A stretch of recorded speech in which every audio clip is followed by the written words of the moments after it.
بسم اللہ الرحمن الرحیم۔ السلام علیکم۔ کیا ہم نے حلال و حرام کے پیمانے اپنی خواہشات کے مطابق ڈال رکھے ہیں؟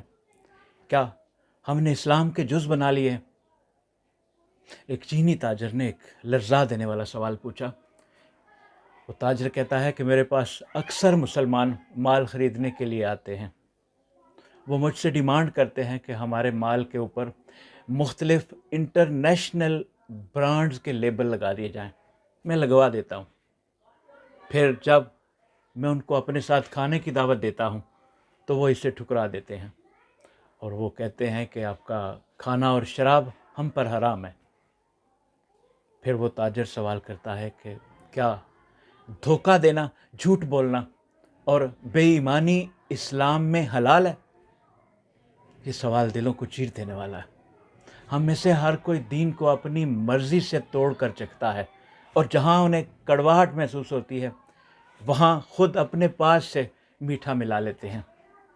نماز، روزہ، حج، زکوٰۃ، یقیناً یہ سب عبادات ہیں، لیکن ایمان کی اصل روح دیانت، سچائی اور عدل سے ہے، جسے ہم نے بڑی آسانی سے پس پشت ڈال رکھا ہے۔ سورہ بقرہ کی آیت نمبر 208 میں ہے۔ قرآن ہمیں جھنجھوڑ کر کہتا ہے، اے ایمان والو، اسلام میں پورے کے پورے داخل ہو جاؤ۔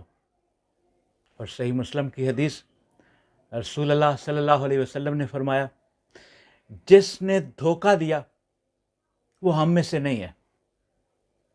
لوگو، اسلام صرف داڑھی، نماز اور تسبیح کا نام نہیں، اسلام ایک مکمل نظام زندگی ہے۔ تجارت میں، وعدے میں، تعلقات میں، ہر قدم پر اگر سچا مسلمان بننا ہے تو پورے کے پورے دین کو اپناؤ، اپنے ہر عمل پر اسلام کو نافذ کرو۔ اے خدا، ہمیں پورے کا پورا اسلام میں داخل ہونے کی توفیق عطا فرما۔ آمین یا رب العالمین۔